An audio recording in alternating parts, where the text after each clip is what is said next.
Welcome to another episode of the Growth Focus podcast, where we bring together leaders in tech from all across the globe to help us grow our businesses.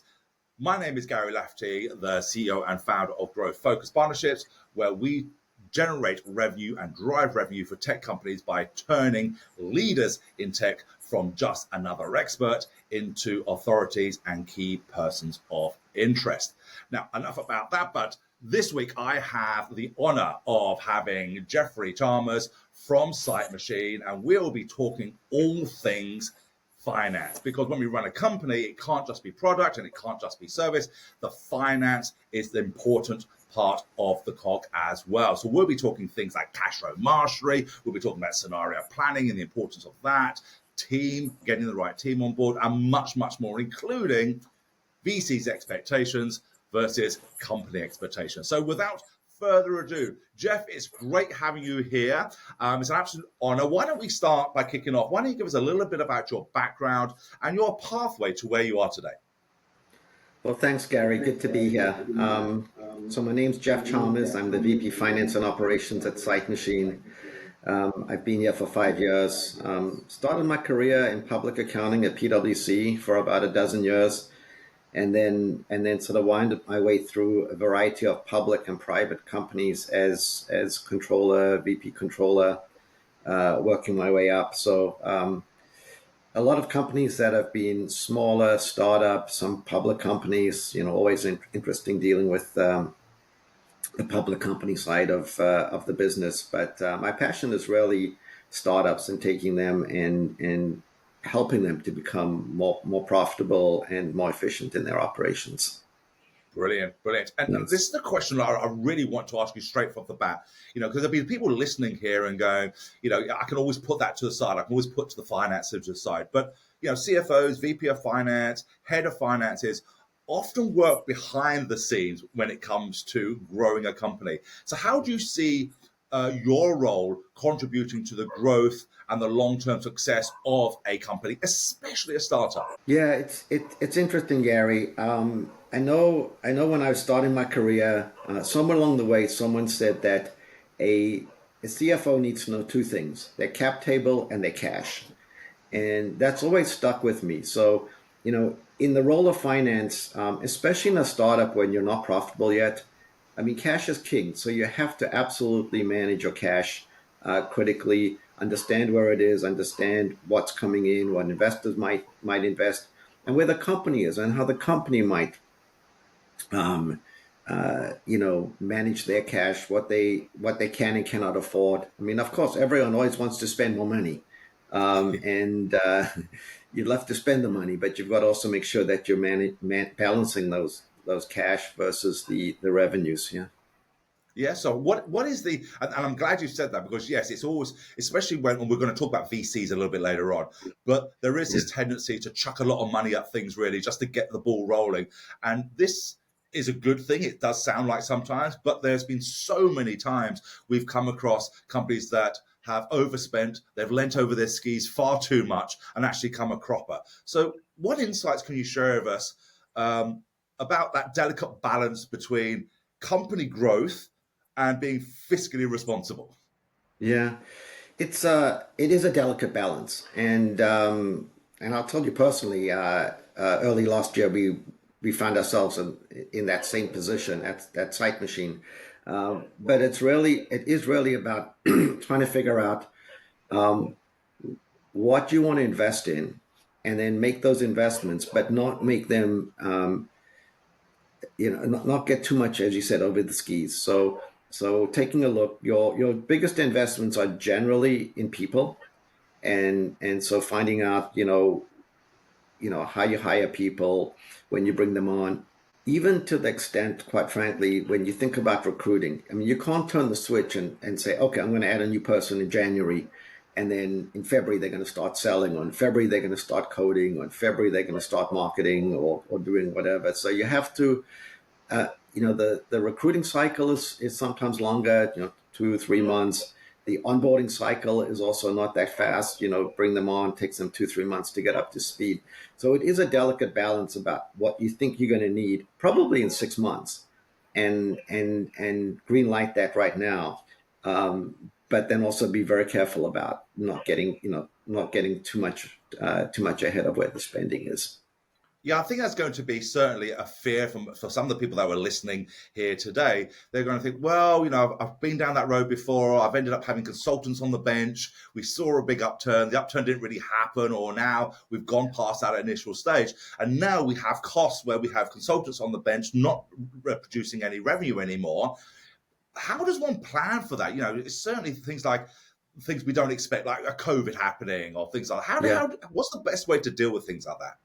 Yeah. Experience. I don't know what else to say.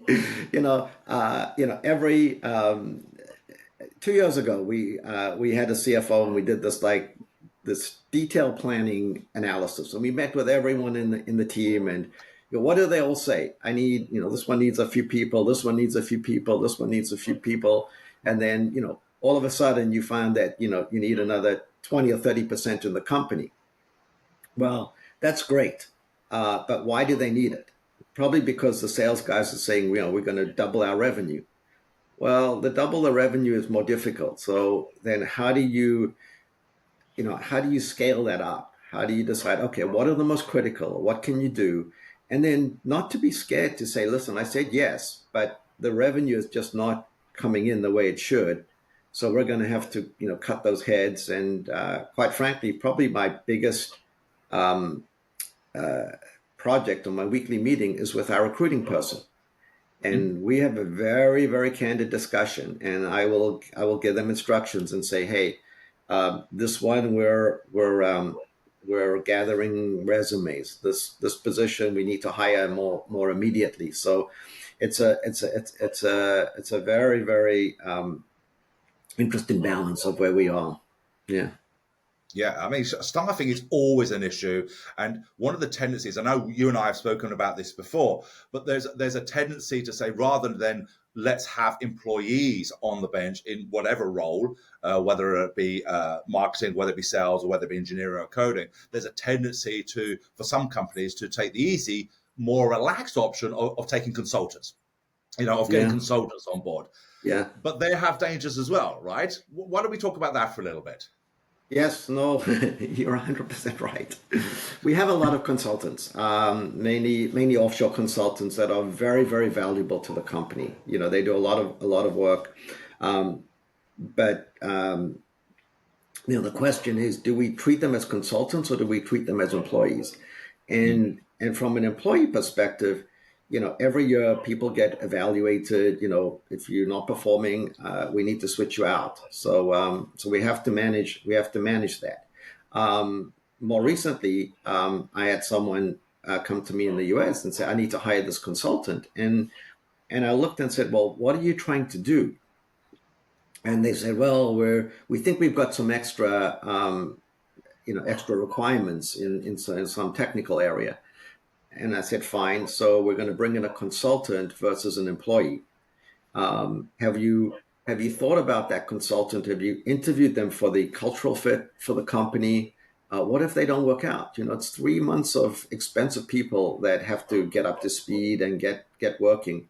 So for us, for me, that was interesting. And as I discussed it with them, first of all, they hadn't done the cultural interview, which was disappointing. And then as we thought a little bit more, I said, that's probably more a full-time employee than a consultant. You're going to take these people with you to clients. You want them to manage stuff.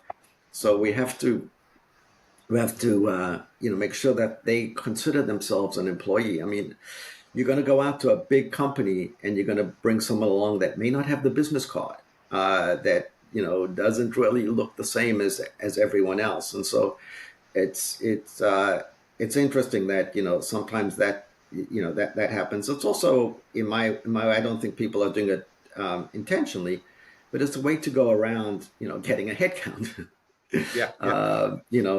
So it's really interesting. In our company, I'm not sure how other companies do this.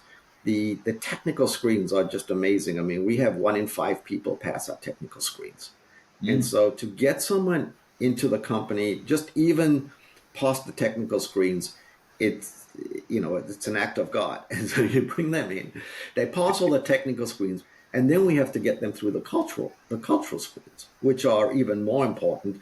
And sometimes we've got people through both, and then we do um, the interview, reference checks, and you'll find they got a bad reference check. I mean, it's just amazing how difficult it is. The amount of time it takes to bring people in, to qualify them, to get them through cultural fits, to get them through everything.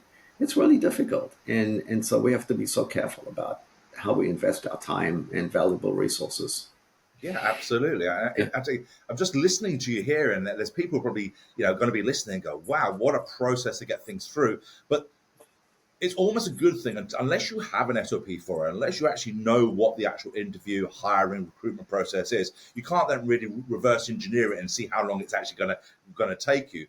But more Yeah. importantly, it really sounds like because you have these SOPs in place and this whole procedure, and we're going to talk. I want to talk a little bit about these tests in a minute. But you have these Yeah. procedure, but it also means that um, there is a you're avoiding the knee-jerk reaction, and you're just avoiding that.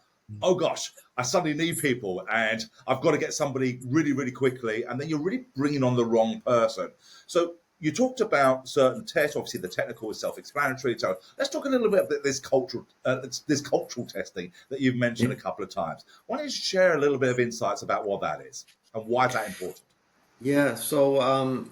So our company is a big educational type company internally. We read books and study. Our favorite author is Pat Lencioni from the Table Group, and he has a book called The Ideal Team Player.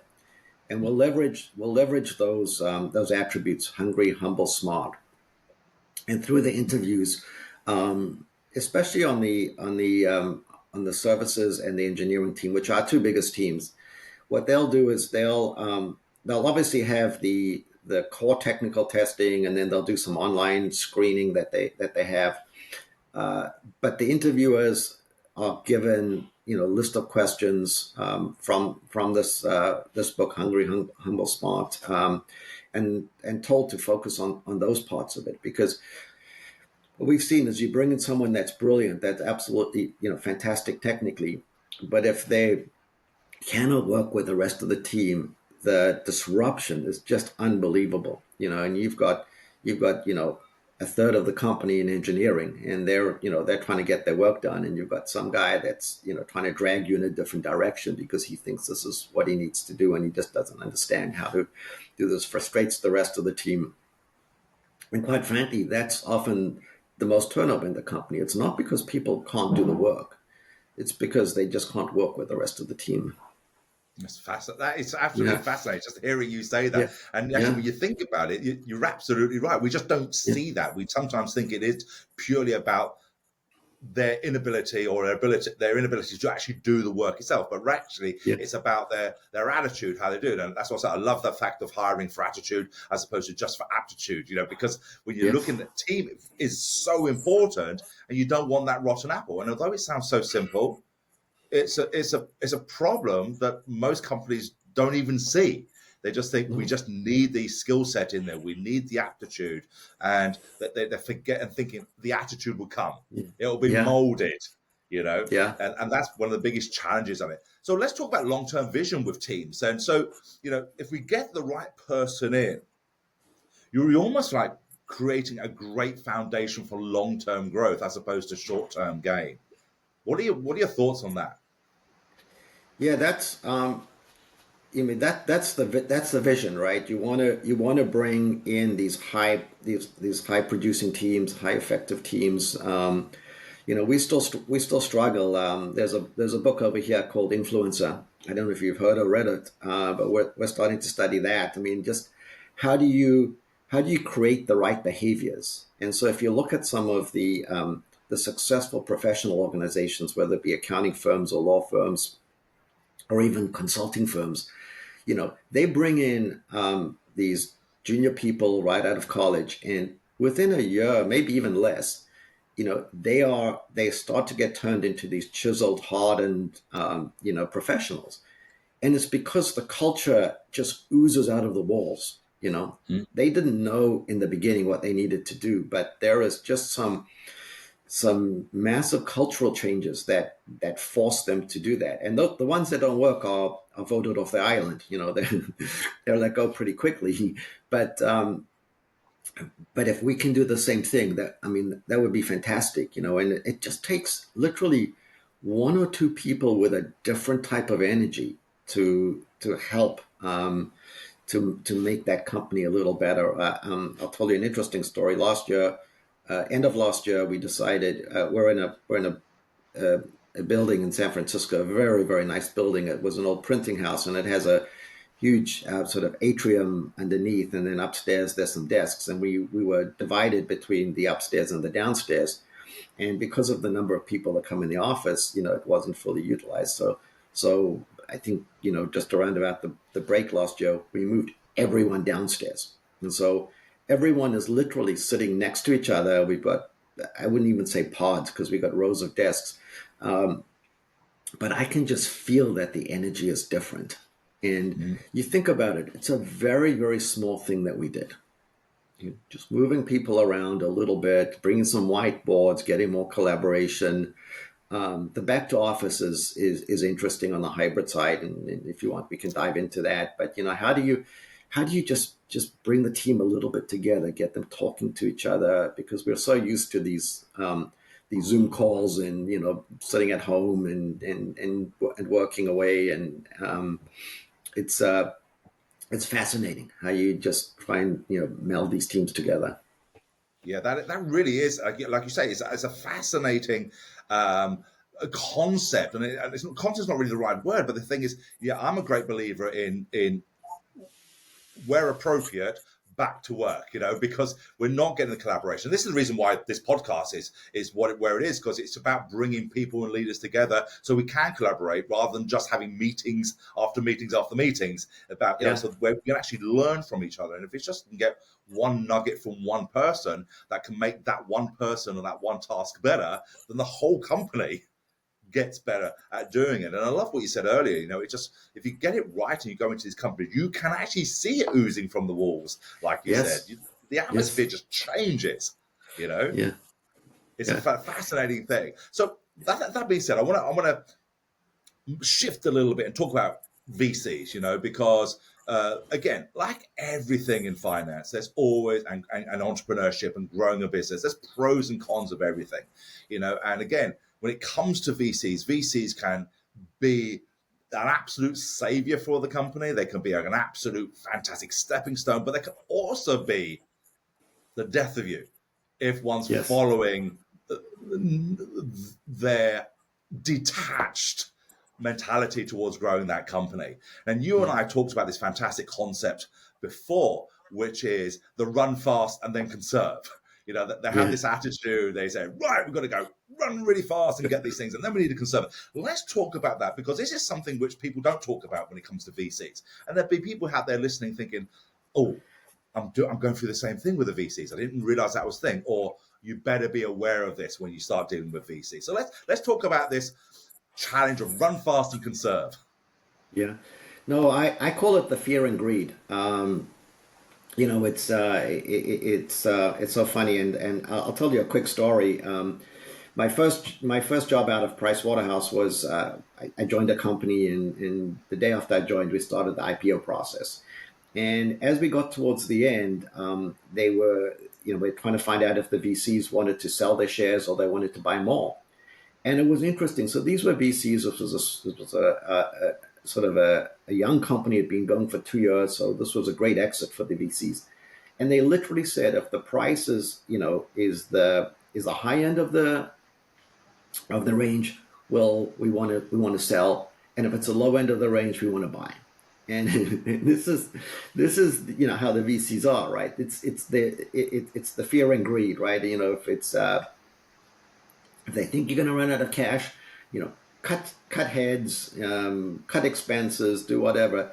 And the minute that you have one good quarter or some good results, it's like, come, let's invest. Let's just go fast, because if we do more, we're going to grow a lot. And as a finance leader, you have to be a little bit more stable. So you can't deal with that volatility. So you have to try to figure out what's the best approach.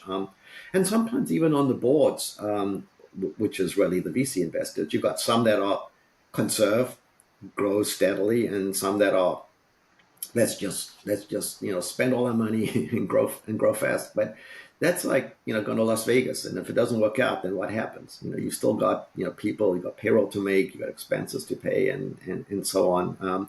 If we want to transition a little bit, what I found very helpful is doing the scenario planning. So to say, okay, so here's where we are today. What if we grow 50%? What will that look like? How much money will we spend? What revenue will we get? How much heads will we add? And where will we end up? And what if we don't do anything or do very, very little, stuff that's more 90% certain? Where does that take us? And I think when you do the scenario planning, if you have a good CEO, and I have a fantastic CEO who's a lawyer, Wharton MBA, and a bunch of business experience, where you can just discuss and you can sort of flip between the scenarios fairly easily. This is the growth scenario, this is the conserve cash scenario. You really know where you are, and so as you're doing your periodic updates, you say, it looks like we're going back to the conserve cash scenario. And if you can give those tickler points to them, they're speaking to the VCs often. And even when you're speaking to VCs, it's interesting if you indicate that things are going great, all of a sudden, as we discussed, it's like, let's go fast, versus if you have one tough quarter, but maybe there's a bunch of business that's getting ready to close, and you feel very comfortable. It's like, well, should you be cutting hits? Should you be cutting expenses? And as an operations person, you really don't have that luxury of changing. As we spoke about earlier in the podcast, it takes a long time to hire and bring people on board. So as you're cutting heads, you have to be very, very careful, because to replace them is not easy. No, absolutely, and I think it's vital. And this is if there's one key message people take away from this episode, is that VCs sound really, really great, but you can just be a number if you have the attitude that you are just another clog in their machine. And really, quite frankly, although you think they care about you, they're just looking at the numbers. And like you said, if the numbers if it's not in the green, you're cutting. And you get into red because you've had one bad conversation, you said the wrong thing, you're suddenly in the red, and something's happening again. So you've got to be very, very careful about the reporting. And we're not saying like misreport, but just be slightly cleverer about how you're saying and know what the consequences are when dealing with VCs and the reporting side. Yeah, Gary, VCs. I mean, these guys, come from, most of them have good pedigrees, good business schools, and that, and sometimes, not sometimes, often they'll tell you stuff that you didn't really focus on, and it's good to listen to them. I agree with you. It's really how you communicate with them, and be respectful. I mean, they see a lot of different companies, and if you find the VCs that understand your business and really know what's going on in the industry, upstream or downstream, it can be very valuable. And so it's really a case of making, understanding where the VC is coming from, what they're doing, and how you can best leverage them. If you go back a few steps, as you're raising money, what's probably more important is which VCs you choose to do business with. This is not the charm school, right? It's like, really, who are your other portfolio companies? What have you done? How do you help them? And you're really looking for people that can help you, that can advise you, that can guide you. And I will tell you, the more recent investors in our company are incredibly helpful to us. I sit in on some of the board meetings and hear the discussions. And if you have those type of people that are around you, it can really help your company be successful. Yeah, absolutely. I totally agree with that. It's absolutely finding the right VC that's there to help you grow Yes, as opposed to just adding to their portfolio because right. that's what they're looking for is growth. And if you can find Exactly. that right one and one that might and this is something which, we come up a lot with people is potentially the term overvaluation. They're overvaluing a company, and although it feeds the ego of the founder and the CEO, it's not necessarily a good thing when it comes down to running your business. So that being said, Jeff, I want to really ask your advice on this one. What do you believe then, irrespective of bootstrap, irrespective of VC work, irrespective of growth, what do you think are the key financial metrics you believe every founder and every CEO should track closely, and why? As I said earlier on, definitely your cap table and your cash are the two. If you don't know, what your cap table is, I mean, today there's tools and technologies you can get real-time cap tables. I'm old enough that I can remember where you'd have spreadsheets and you would write down and what's the fully diluted, who gets this, that, the other. So cap table is critical as you're talking to VCs and investors. They want to know what the shares are, if they invest, how much they'll get, and cash is the other one. Now, cash then breaks down into sort of two buckets: spending and revenue.